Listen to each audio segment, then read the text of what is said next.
Hello SSC aspirant, welcome back to my channel. तो चलिए आज हम लोग शुरू करते हैं स्टैटिक्स का क्वार्टाइल्स के बारे में, है ना। क्वार्टाइल्स के बारे में पढ़ते हैं क्योंकि एडुकेटी ने नया नया क्वेश्चंस पूछना शुरू कर दिया है। कभी क्वार्टाइल्स पूछता है, कभी कुछ और पूछता है ना। तो आज हम लोग क्या सीखेंगे क्वार्टाइल्स के बारे में। ये स्टैटिक्स का ही पार्ट है। क्वार्टाइल्स मतलब होता क्या एक्चुअली, हम लोग देखते हैं।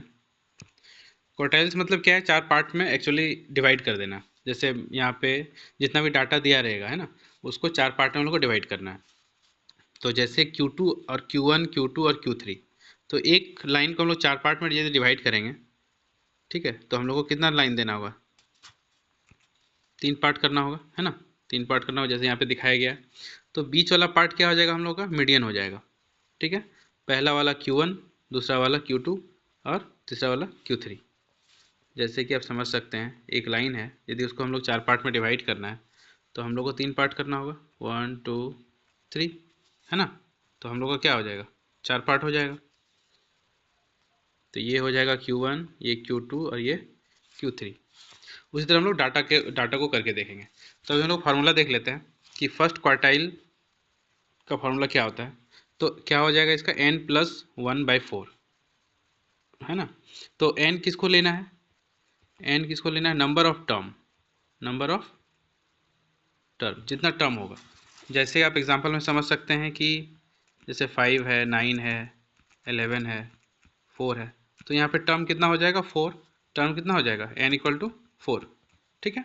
तो उसी तरह आपका सेकेंड क्वार्टाइल जो होगा उसका, उसमें बस आगे 2 लगा देना है, n+1/4 फोर्थ टर्म, ठीक है।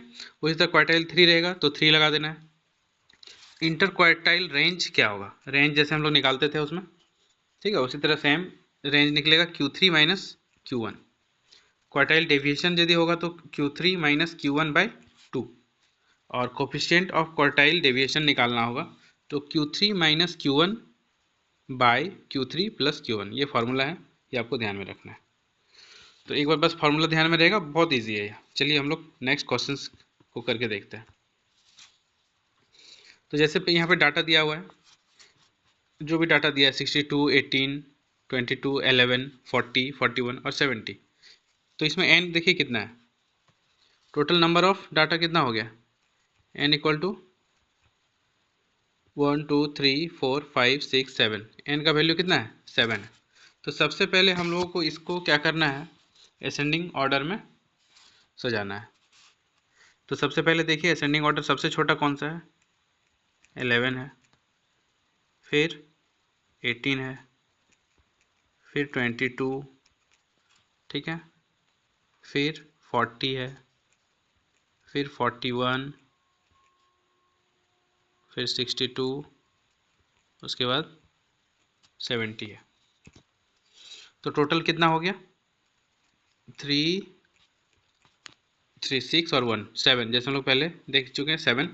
तो अब हम लोग को क्या करना है, अब Q1 निकालना है। तो हम लोग फार्मूला लगाएंगे, फर्स्ट क्वार्टाइल का क्या होगा, ठीक है।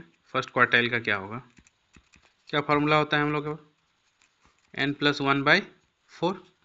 तो n कितना है, 7, 7 + 1/4, ठीक है। तो कितना हो जाएगा, 8/4 मतलब 2 आ जाएगा। तो हम लोग का सेकेंड नंबर पे जो होगा, जैसे यहाँ पे क्या है 18 है, ये हम लोग का Q1 हो गया, फर्स्ट क्वार्टाइल, ठीक है। उसी तरह सेकेंड क्वार्टाइल कैसे निकालेंगे, बस 2 लगा देना है यहाँ पे। जैसे हम लोग का आप देख सकते हैं यहाँ पे फॉर्मूला लिखा हुआ है। तो जितना निकला है क्वार्टाइल 1, उसको 2 से मल्टीप्लाई कर देंगे, 2 × 2 4, ठीक है। तो हम लोग का फोर्थ नंबर जो है वो क्वार्टाइल क्या हो जाएगा, क्वार्टाइल 2 हो जाएगा। उसी तरह थर्ड कैसे निकालेंगे, 3 × 2 कर देंगे, ठीक है। 3 × 2 करेंगे तो क्या हो जाएगा, सिक्स नंबर में जो होगा वो क्वार्टाइल 3 हो जाएगा। तो 62 हमारा क्या है, सिक्स नंबर में, ये क्वार्टाइल 3 हो गया, ठीक है। तो चलिए अब हम लोग देखेंगे क्वेश्चंस। ये तो निकल गया, इसको रब कर दे रहे हैं। अब हम लोग देखते हैं क्वेश्चंस क्या है। इंटर क्वार्टाइल रेंज है, तो रेंज क्या होता है, फॉर्मूला हम लोग को पता है, Q3 -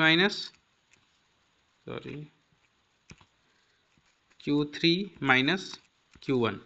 तो Q3 क्या है हमारे पास, 62, और Q1 क्या है, 18। तो इसका रेंज निकालना है, ठीक है। अब क्या हो जाएगा, 12 में 8 गया तो 4, 5 में 1 गया तो 3, तो इसका रेंज कितना हो गया, सॉरी 4 हो जाएगा, 5 में 1 जाएगा तो 4, 44 क्या हो जाएगा 44। तो ये हमारा क्या आ गया, ये इंटर क्वार्टाइल रेंज आ गया। अब क्वार्टाइल डेविएशन देखना है। क्वार्टाइल डेविएशन क्या होगा, जो रेंज निकलेगा Q3 माइनस Q1, इसी में बता देते हैं। उसमें इंटर यहाँ पे देखिए फॉर्मूला दिया हुआ है, ठीक है। Q3 माइनस Q1 बाई 2 मतलब Q3 माइनस Q1 बाई क्या हो जाएगा 2। तो हम लोग Q3 माइनस Q1 कितना निकला 44, 44 बाई 2, तो 2 से ये कट हो जाएगा कितना बार में 22, ठीक है। तो ये हमारा सेकंड नंबर का क्वार्टाइल डेविएशन 22 निकल गया। अब कोफिशिएंट, अब यहाँ पे क्या है थर्ड नंबर में, कोफिशिएंट ऑफ क्वार्टाइल डेविएशन, इसको बनाते हैं अब, ठीक है।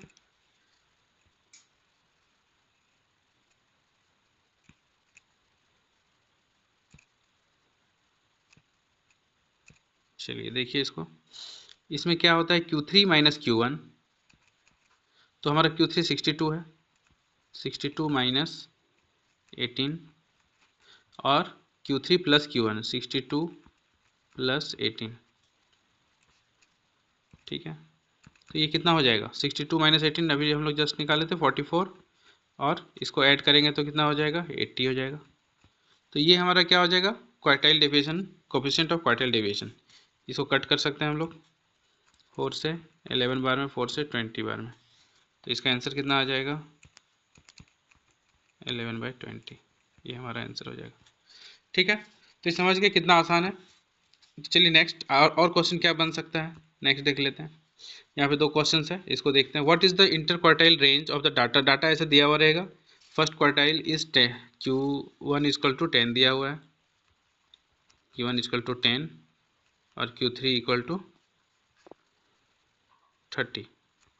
तो बोल रहा है रेंज क्या होगा इसका, तो रेंज क्या होगा 30 माइनस 10 20। बहुत सिंपल है, अब आपको समझ में आ जाएगा कितना सिंपल है ये, ठीक है। बस आपको थोड़ा सा ध्यान रखना है, एक बार समझ लेना है।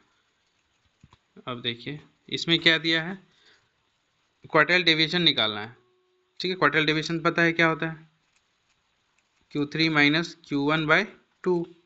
तो Q3 माइनस Q1 क्या है इसमें, इसका Q1 दिया हुआ है आपका यहाँ पे 15 और Q3 दिया हुआ है 30, तो 30 माइनस 15 बाई 2, तो कितना हो जाएगा 15/2, इट मीन्स 7.5। तो देख सकते हैं आप कितना आसान है। चलिए और क्वेश्चंस है तो वो भी देख लेते हैं।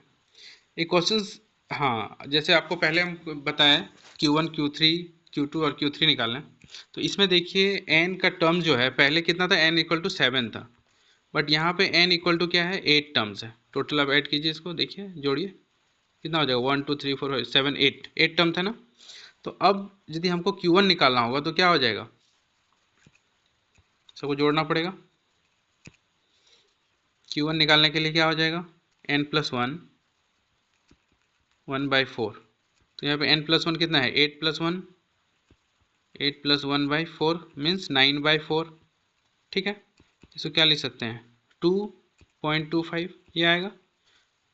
तो इसका इतना टर्म था आएगा 22.25 टर्म। तो जो टर्म आएगा ये 25.25 मतलब क्या हो जाएगा, ये 1/4 आएगा, मतलब 4 का एक हिस्सा। हाँ, तो ये कितना है सेकंड में, अब देखिए हम लोग उसको देखते हैं, ये ध्यान रखना है आपको, ठीक है। इसको रब कर देते हैं।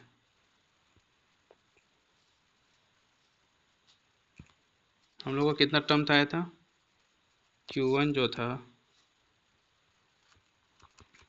2.25 टर्म था, ठीक है। तो अब हम लोग डाटा लिखते हैं, पहले क्या डाटा है असेंडिंग ऑर्डर में। सबसे छोटा कौन सा है 5, फिर 8 15 18 20 फिर 30, 20 और 25 है, 25 फिर 30 फिर 40, ठीक है। तो कितना डाटा हो गया देखिए 1 2 3 4 5 6 7 8, एट्थ हो गया। तो हम लोग का Q1 कैसे आएगा? Q1 इक्वल टू 2.25 है। तो सेकेंड टर्म के बाद आएगा, ये सेकेंड टर्म हो गया और ये थर्ड टर्म हो गया। तो यहाँ पे है कितना डिफरेंस, कितना है देखिए, आपका 7 का डिफरेंस है ना, 7 का डिफरेंस है। तो हम लोग को इसका एक टर्म लेना है, इसको 4 से डिवाइड करेंगे तो क्या आ जाएगा, 1.75 आ जाएगा, राइट। तो हम लोग को क्या करना है, 8 में 8 प्लस 1.75 ऐड कर देंगे, 8 में 75 ऐड करेंगे तो क्या हो जाएगा 9.75।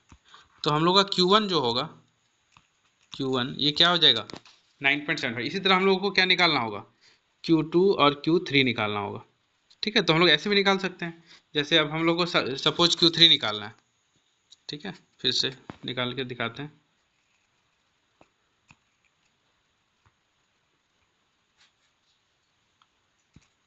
सपोज Q3 निकालना, Q3 का क्या हो जाएगा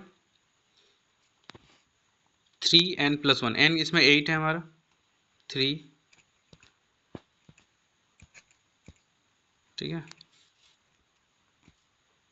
n+1 मतलब 8+1 9/4, मतलब क्या हो जाएगा 27/4।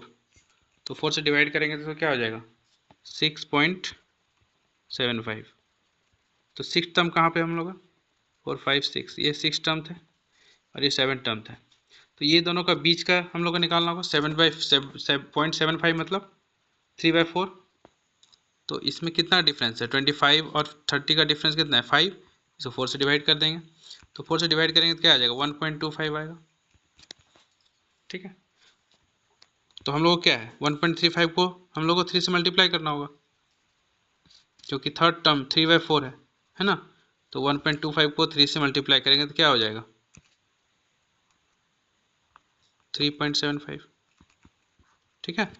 तो अब हम लोग का 25 में 3.75 ऐड कर देना है, 25 में 3.75 ऐड कर देंगे तो हम लोग को कितना हो जाएगा 28.75, 28.75। तो ये हमारा क्या हो गया Q3। तो इसी तरह हम लोग Q1 Q2 Q3 निकाल सकते हैं। जैसे Q1 वहाँ पे निकल गया, तो अब यदि पूछा जाएगा इंटर क्वार्टाइल रेंज पूछा जाएगा Q3 माइनस Q1, तो दोनों को माइनस कर देंगे। क्वार्टाइल डेविएशन पूछा जाएगा तो Q3 माइनस Q1/2 कर देंगे, ठीक है। कोफिशिएंट ऑफ क्वार्टाइल डेविएशन पूछा जाएगा तो Q3 minus Q1/Q3 plus Q1 कर देंगे। तो देखा आपने कितना आसान है। तो इसी तरह आप इस चैनल से जुड़े रहिए, आपको जितना भी नया नया कॉन्सेप्ट और जितना भी नया नया क्वेश्चन आएगा सब यहाँ पे बताया जाएगा, जो CGL 25 के लिए बहुत इंपॉर्टेंट है। क्योंकि आपको पता है इस बार एडिक्विटी पेपर बना रही है, तो नए नए क्वेश्चंस डाल रही है। जैसे एक इसके बाद नेक्स्ट क्लास जो होगा वो कार्ल्स पियर्सन मेथड वाला बताएंगे, ठीक है। इसमें तो नहीं हो पाएगा, वीडियो लंबा हो जाएगा। वो भी स्टैटिक्स से रिलेटेड ही है, तो वो भी देख लेंगे। तब तक के लिए आप चैनल से जुड़े रहिए और पढ़ाई करते रहिए, क्योंकि एग्ज़ाम बहुत नज़दीक है। 13th को एग्ज़ाम हो सकता है, बट अभी स्टेटस नहीं आया, तो देखिए पोस्टपोन भी हो सकता है, बट आपको मैक्सिमम हाई चांस है कि एग्ज़ाम हो जाएगा। तब तक के लिए जुड़े रहिए और पढ़ते रहिए। फिर मिलते हैं नए वीडियोज़ में।